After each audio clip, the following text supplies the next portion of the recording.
Tem uma música de um cantor popular brasileiro chamado Kiko Zambianchi. A própria torcida do Flamengo pegou essa música e fez uma outra versão aí, que eu não vou citar, beleza? Vou citar realmente a música original do autor. E ele diz num trechinho algo que eu considero muito interessante. Então ele diz assim: se um dia eu pudesse ver o meu passado inteiro e fizesse parar de chover nos primeiros erros, meu corpo viraria sol, minha mente viraria sol, mas só chove e chove, chove e chove. Nessa letra, o autor está dizendo que ele pararia para olhar para o passado dele, né? Se um dia eu pudesse ver meu passado inteiro e fizesse parar de chover nos primeiros erros. A chuva é uma metáfora para algo ruim que acontece nesse passado, e ele gostaria que, de algum modo, os erros, e o nome da música é Primeiros Erros, ele gostaria que, de algum modo, o passado dele, ou parte desse passado, fosse apagado, fosse aniquilado, fosse interrompido como uma chuva por um sol que brota, que surge. E aí ele diz que a vida dele seria então o sol. O meu corpo viraria sol, minha mente viraria sol. O sol aqui representa a luz, certamente. Então, o que ele está tentando dizer, né? Que se ele pudesse olhar para o passado inteiro e corrigir a vida dele, o que restaria dessa correção seria somente a parte boa, e tudo seria luz, e tudo seria iluminado, e tudo seria bom. Mas sempre que ele tenta fazer isso, sempre que ele olha para o passado, chove, chove e chove, ou seja, as coisas não se desfazem. Jesus vai contar a história para os seus discípulos de um homem que recebe bens para administrar, e esse homem um dia tem que prestar contas da sua vida, um dia ele tem que olhar para o seu passado inteiro, e ele precisa fazer parar de chover nesse passado.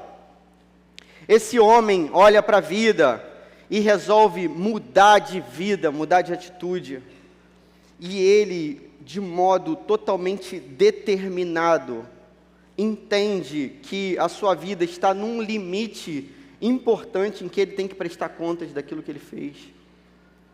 A mudança é tamanha que ao final existe redenção, que é o que essa música gostaria que acontecesse, mas não acontece nunca, que é parar de chover. Redenção, é isso, perdão, tudo novo. É o que acontece na vida desse homem. A gente vai tentar aprender com essa história e, sobretudo, viver essa história. Amém? Lucas capítulo 16, verso 1, diz assim, eu vou interromper a leitura para eu poder explicar as partes que a gente for lendo. Jesus disse também aos seus discípulos.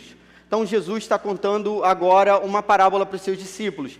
Se você voltasse para o capítulo 15 do Evangelho de Lucas, você ia perceber que Jesus já tinha contado 3 histórias. As 3 histórias estavam voltadas para os fariseus. Os fariseus eram pessoas daquele tempo religiosas, que entendiam a religião de um jeito totalmente equivocado, e Jesus vai tentar corrigir aquela forma de ver as coisas. Jesus responde para os fariseus por que ele recebe e come com pecadores, pessoas falhas, e por que ele faz festa então na presença dessas pessoas. Jesus conta 3 histórias que mostram como que nós podemos ser achados por Deus, e como quando Deus nos acha, rola uma festa que não tem fim. A última parábola contada por Jesus é a parábola do filho pródigo, que é o filho mais novo ali, que se perde e é encontrado pelo pai. E agora Jesus, provavelmente na mesma cena, mas olhando para outro público, para outro ouvinte, Jesus vai falar para os seus discípulos. Você se considera discípulo de Jesus aqui? Se você é discípulo de Jesus, Jesus está falando com você nessa noite. Então isso é mais do que importante. Jesus diz assim, certo homem rico tinha um administrador. Um dia ele recebeu uma denúncia de que esse administrador estava desperdiçando os bens dele. Então, a gente começa a entender os personagens da cena. Tem um homem rico, a gente vai perceber que a riqueza é muito grande mesmo, pelo número da dívida que vai ser apresentada logo na sequência. Esse homem rico possui um administrador, só que esse administrador está agindo de modo incorreto, está desperdiçando os bens que não são dele. A palavra desperdício aqui, nessa língua que foi escrita, significa algo como um escorpião que destroça coisas. Então, o escorpião, ele envenena e depois ele estraçalha as coisas que ele envenena. Você já viu um escorpião se alimentando? Possivelmente não, mas é assim que ele age. Esse homem age como um escorpião, esse homem destroça, destrói aquela riqueza que foi colocada nas suas mãos para que fosse administrada. Verso 2: Então, chamando-o, lhe disse: que é isso que ouço a seu respeito? Preste contas da sua administração, porque você não pode mais ser o meu administrador. Então, há uma ruptura ali de relação. Ele vai ter que prestar contas agora daquilo que ele está fazendo. E aí o verso 3 vai dizer a reação desse administrador para nós. O administrador então se pôs a pensar: que farei? Agora que estou sendo demitido pelo meu patrão, trabalhar na terra não posso, de mendigar tenho vergonha. Aqui a gente está na fase do problema, tem um primeiro encontro, patrão e administrador. Depois, diante do problema, ele começa a pensar na dificuldade que ele vai ter no futuro. Quando você trabalha nesse tempo intelectualmente, fazendo contas e tudo mais, dificilmente você teve o preparo da vida físico para você poder encarar um trabalho que fosse um trabalho físico, manual, corporal, assim por diante. Então, não sei se você entendeu, esse cara fez contas a vida toda, e aí ele não tem um preparo físico para trabalhar de outro modo, mas ele vai ser dispensado. E ele pensa assim, então, poxa, eu não tenho força para cavar, não treinei isso a minha vida toda, e eu tenho vergonha de mendigar. Ele entende que o resultado daquilo que está acontecendo é que ele seja humilhado no futuro, e ele vai ser, muito provavelmente, humilhado no futuro se nada mudar. Então ele resolve mudar. Verso 4: já sei o que vou fazer para que quando for demitido, as pessoas me recebam em suas casas. O verso 4 é o centro dessa história. Quando a gente assiste um filme hoje, geralmente, os 5 minutos finais ali do filme são a parte mais importante. Então você sofre ali, o filme todo, aí chega naquela parte finalzinha ali, em 5 minutos tudo se resolve. Por isso que eu já não tenho mais muita paciência para assistir filme nenhum. Série, então, para mim, é coisa insuportável. A única série que eu assisto é Chaves, que eu já sei tudo que vai acontecer. E é sempre legal. Chaves, todo episódio é legal. Aqui, o centro da história é o meio da história. É diferente dos filmes que a gente assiste. Por quê? Porque o meio vai determinar o final.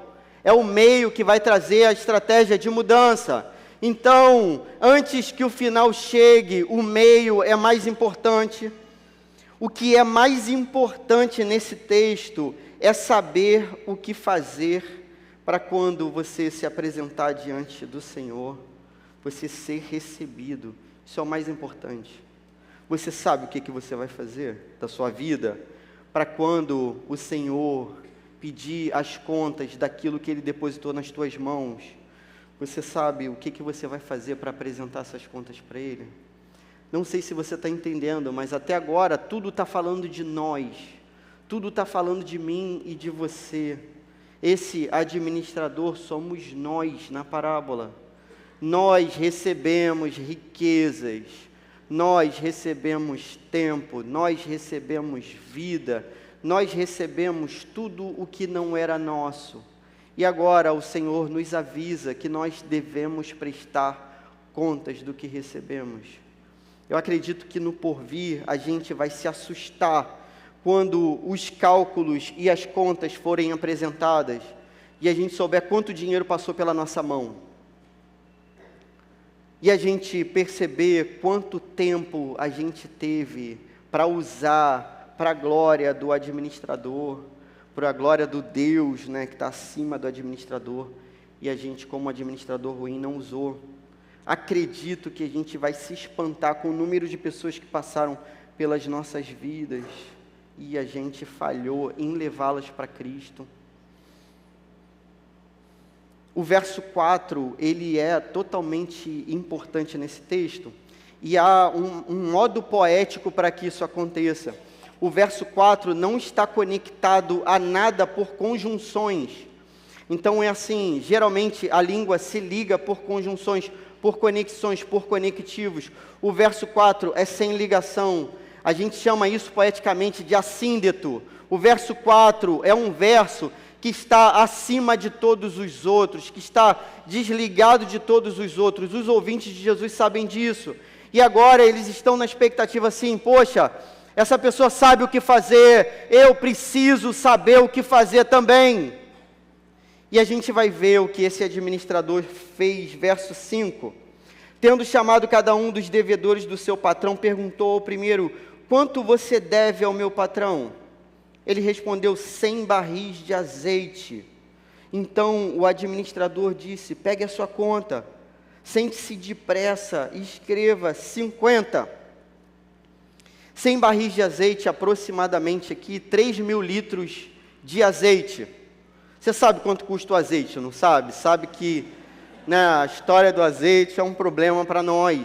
Cara, geralmente o azeite é engarrafado, geralmente, você tem que prestar atenção nisso também, mas geralmente em garrafas de 500 ml, 3.000 litros de azeite dá 6.000 garrafas de azeite, 6.000 garrafas de azeite é a dívida.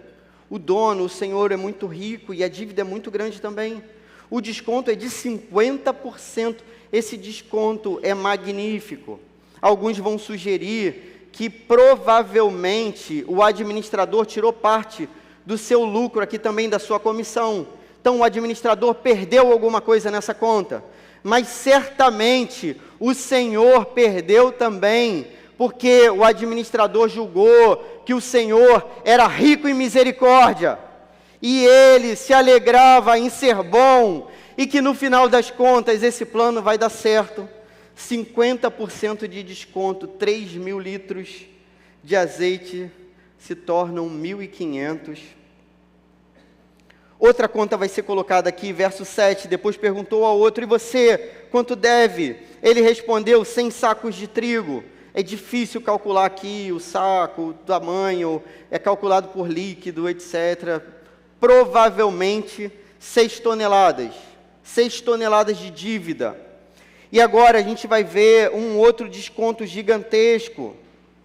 Ele respondeu, 100 sacos de trigo. O administrador lhe disse, pegue a sua conta e escreva 80, 20% de desconto. 1.200 quilos de trigo de desconto. E a gente vai para a cena final. O plano foi colocado à prova. O senhor da administração vai avaliar agora as contas. Verso 8. E o patrão elogiou o administrador infiel por sua esperteza. Porque os filhos do mundo são mais espertos na sua própria geração do que os filhos da luz. E eu recomendo a vocês, Jesus agora fazendo o desfecho da parábola, recomendando a você que é discípulo dele, e eu recomendo a vocês, usem a riqueza injusta para fazer amigos, para que quando a riqueza faltar, vocês sejam recebidos nos tabernáculos eternos, na casa eterna, na casa de Deus, para sempre, onde há muitas moradas preparadas, aquelas que Jesus disse que ia preparar para nós, e assim se encerra a parábola. Amém. Primeira lição desse texto: todos prestaremos contas das nossas vidas em breve. É isso que o texto está dizendo. O texto está gritando aos nossos ouvidos que todos nós vamos prestar contas. esse dia já está marcado, esse dia vai acontecer, mais certo do que o dia no qual nós vivemos hoje, do que esse momento presente, é esse dia do porvir, no qual nos apresentaremos diante de Deus, diante do Senhor, e prestaremos a Ele contas da nossa própria vida. Você foi avisado desde sempre, está sendo mais uma vez, toda vez que você olha no relógio, todas as vezes que o sol se põe e nasce, todas as vezes que você vê o sol e a lua e as estrelinhas, em todas essas vezes, o Senhor te avisa que esse dia há de chegar.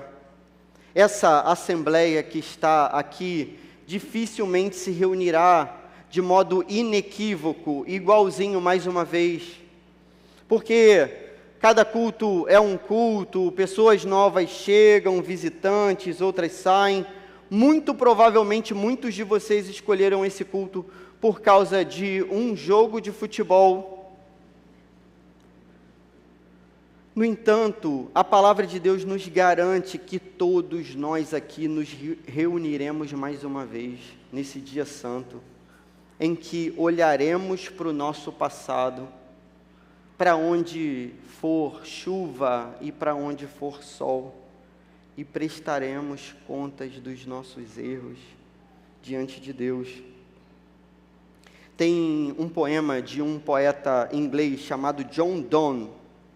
Esse poeta escreve um texto intitulado Por Quem os Sinos Dobram.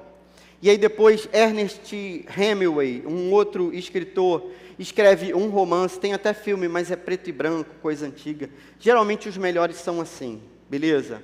Filme preto e branco e antigo. Tem um filme que se chama Por Quem os Sinos Dobram. Antigamente, quando uma cidade era construída, o local da igreja era planejado. Geralmente era o local mais alto, e o local mais alto da igreja era a torre em que ficavam os sinos.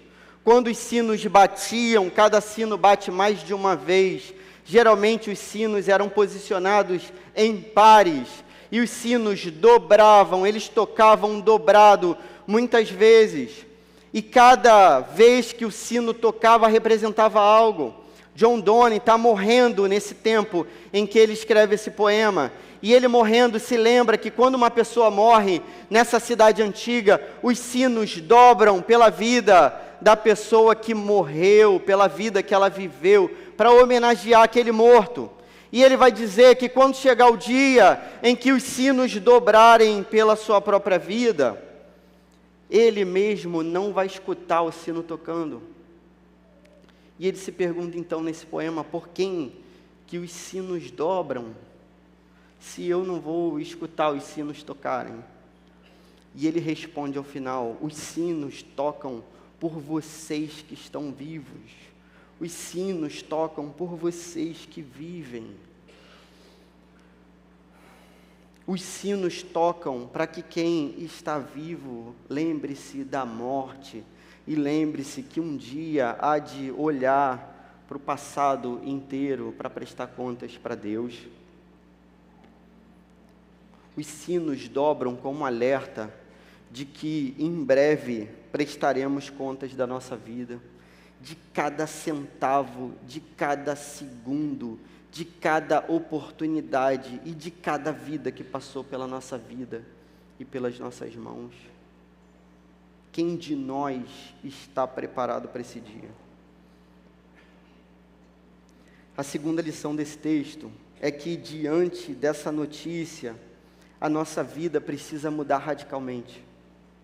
Diante dessa notícia, nós nos apresentaremos diante de Deus. Então a nossa vida tem que mudar. Se você olhar para a sua vida hoje e perceber que nada precisa mudar, essa vai ser a noite mais terrível de todas. O dia mais em vão de toda a história. Certamente todos nós, diante dessa notícia, precisamos mudar radicalmente a nossa vida. o administrador, ele tem um prazo muito curto para correr. A gente não sabe em quanto tempo ele teve que apresentar aquela conta, talvez no dia seguinte, talvez no próprio dia, mas ele é chamado e é avisado, você vai prestar contas. E ele corre para casa para pegar as contas, e ele reúne os devedores e perdoa todo mundo. E ele faz isso às pressas, ele faz isso com determinação. Ele corre contra o tempo, porque sabe que precisa fazer algo que vai determinar a eternidade dele. Irmãos, a gente vive essa vida como se ela fosse eterna. E às vezes a gente projeta a eternidade como se não durasse nada. E é exatamente o contrário.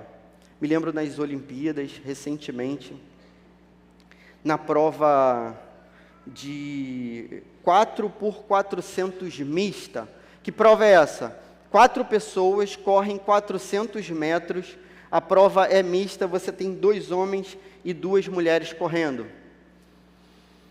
A última perna da prova, na última parte da prova, os últimos 400 metros, a equipe da Holanda, nessas Olimpíadas da França, estava em 4º lugar, até que uma atleta holandesa, que depois eu descobri que é cristã também, uma moça chamada Femke Bol, ela recebe o bastão e corre a corrida de sua vida. No ano passado, no Mundial, Femke Bol, pertinho da linha de chegada, caiu, se estabacou no chão, mas ela corria ali como quem sabia por que estava correndo. 400 metros, a menina corre mais do que nunca em sua vida. Femke Bol passa todo mundo. Eu lembro da narração, tinha um atleta, como comentarista, um atleta brasileiro que foi inclusive já medalhista olímpico no revezamento, e ele ficava gritando assim, Femke Bol, Femke Bol, Femke Bol, Femke Bol, e a menina engolindo todos os adversários.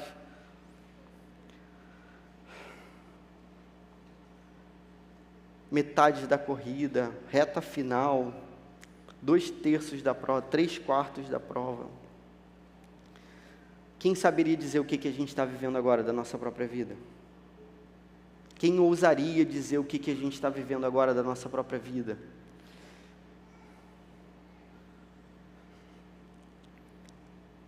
Talvez o bastão tenha sido passado para você, e a sua colocação pareça não ser muito boa, Talvez você esteja fora do pódio. É hora de correr e dar tudo para mudar. Tudo para salvar seu casamento. Tudo para ganhar a alma dos seus filhos. Tudo.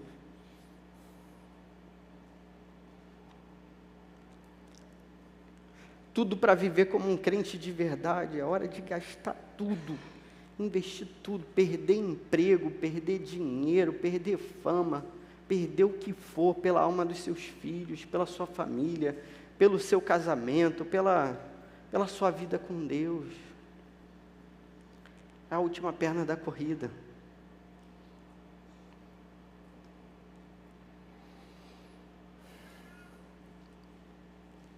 A história de Jesus, contada nos evangelhos, é contada como Galileia indo para Jerusalém e Jerusalém. No final das contas, Jesus sempre viveu indo para Jerusalém. A história dele é essa. Nasceu para morrer na cruz.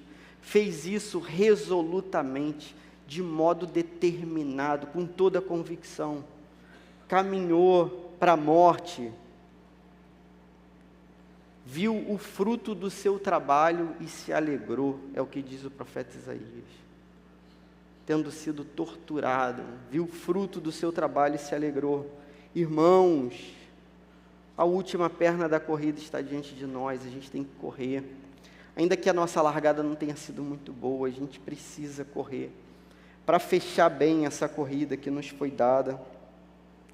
Eu lembro também do Usain Bolt, que sempre largou mal, Ele não era o melhor largando, Mas ele era o melhor na metade para o final. Meus irmãos, Não dá para fazer parar de chover nos primeiros erros, esses já passaram. Mas agora é a metade para o final.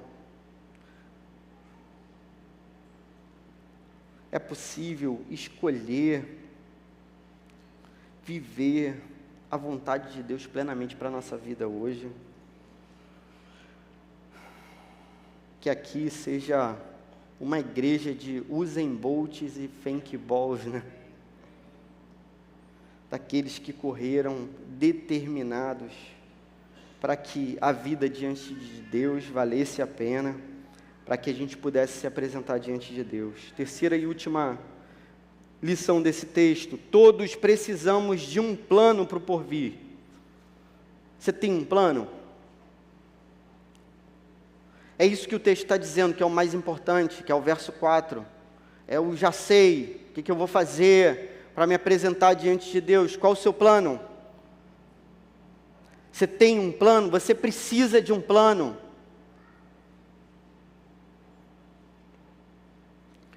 Como que a partir de agora você vai usar todo o seu dinheiro para a glória de Deus? Como que a partir de agora você vai usar toda a sua vida para a glória de Deus? Como que a partir de agora você vai usar o seu casamento, a sua família, o seu trabalho para a glória de Deus? Como que daqui para frente você vai fazer o seu plano funcionar? Você precisa sair daqui determinado e convicto de que você tem um plano.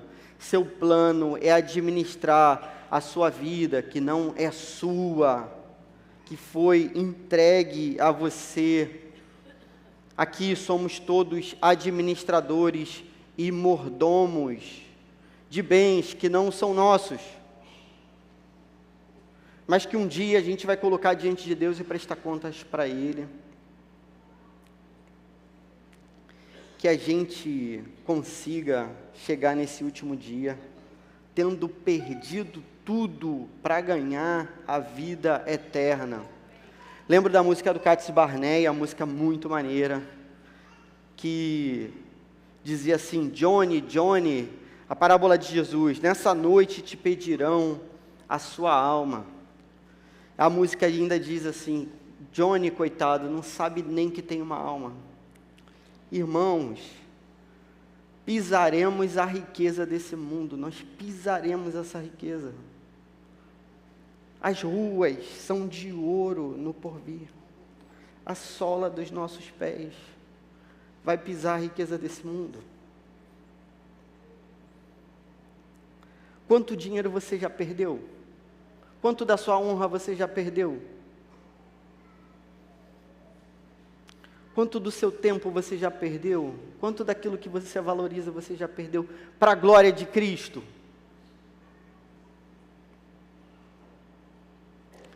Como que a gente aplica essa palavra ao nosso coração? Prepare-se para o dia da prestação de contas. Afinal de contas, Jesus está pedindo para você se preparar. Ele quer te receber nas moradas celestiais. Prepare-se para o dia da prestação de contas.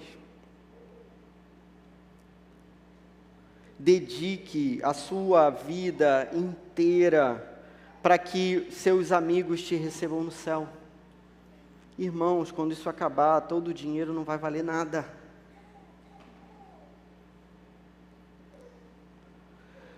Graças a Deus, irmãos, rico eu não fiquei, perdi muito dinheiro nessa vida por Jesus, muita coisa.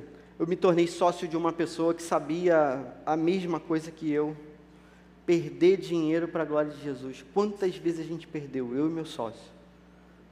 Tudo de graça para todo mundo, muitas vezes, para que Cristo pudesse ser honrado e glorificado. Quantas vezes eu me casei com uma pessoa que sabe o que é isso? Quantas vezes a gente gastou dinheiro que a gente nem tinha para pagar retiro para dezenas de pessoas, porque a gente sabia que ia encontrar aquelas pessoas no céu. Eu entro num Uber hoje, cara, eu odeio conversar com o motorista do Uber, eu odeio, isso é um problema meu, mas eu converso todas as vezes com ele, todas as vezes. Vou para São Gonçalo, e conversando muitos minutos, porque eu penso assim, Senhor, que oportunidade conversar com alguém assim, vai que eu consiga, né, expressar algo de Jesus Cristo,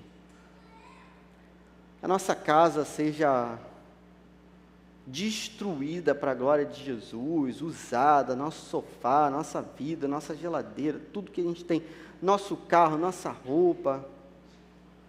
Cara, no céu isso vai ser tão nada.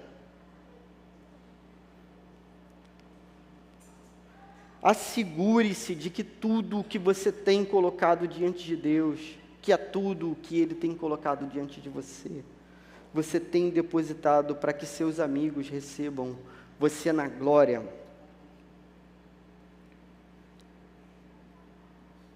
Creia na misericórdia de Deus para isso. No final das contas, mesmo fazendo tudo certo depois, o administrador contava com a misericórdia do Senhor.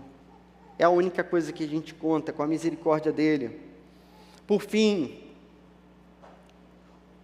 última aplicação, use todos os seus recursos para ser bem recebido no porvir. Todos os seus recursos para que você tenha uma casa repleta de amigos nas regiões celestiais, onde a riqueza desse mundo vai passar e a beleza da presença de Jesus será eterna e vai durar para sempre.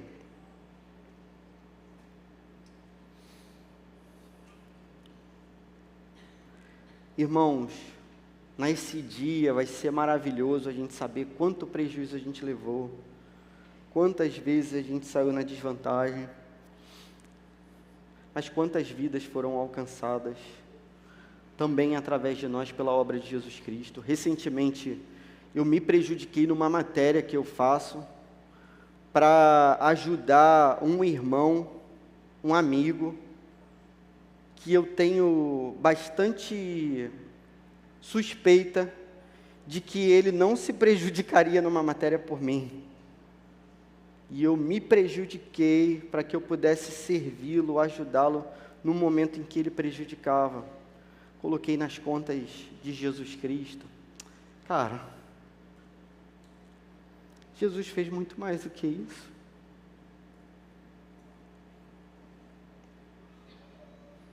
Por gente pecadora como nós, né, como eu. O pouco que eu puder sacrificar, eu vou sacrificar. Que você saia daqui essa noite com essa convicção. O pouco que você puder sacrificar, deposite no altar de Jesus Cristo. Corra, corra. É tempo de consertar a vida. É tempo de consertar a sua família, é tempo de mudar todas as coisas. Em breve, prestaremos contas ao justo juiz dessa terra. Que nesse dia, a gente veja o passado inteiro da nossa vida. Nele, a gente veja o perdão de Jesus Cristo. E nas coisas que a gente acertou, a gente tem os nossos amigos no céu para nos receberem. Que seja assim, em nome de Jesus, amém. Senhor, quem de nós está preparado para esse dia, Senhor? Eu certamente não estou, Senhor. Ajuda, Senhor, a nós como igreja, a vivermos, Senhor, de modo determinado, resoluto, com todas as nossas forças, como se a gente corresse a corrida das nossas vidas, porque é assim, como se isso tudo fosse passageiro, porque é assim, como se a eternidade fosse para sempre, porque é assim, Senhor. Ajuda a gente a medir, a pesar, a calcular, Senhor, com os olhos da fé. Senhor, receba nosso dinheiro, receba o nosso tempo, receba a nossa vida, nos mantenha de pé na reta final, Senhor. Para que o Seu nome seja glorificado no final das contas, para que os nossos amigos, a nossa família seja salva, para que a gente esteja nos Teus braços, que é a maior recompensa de todas. Obrigado pelo tesouro que nós encontramos, tesouro que não pode ser consumido por nada, esse que vai durar eternamente. Muito obrigado, em Teu nome, amém.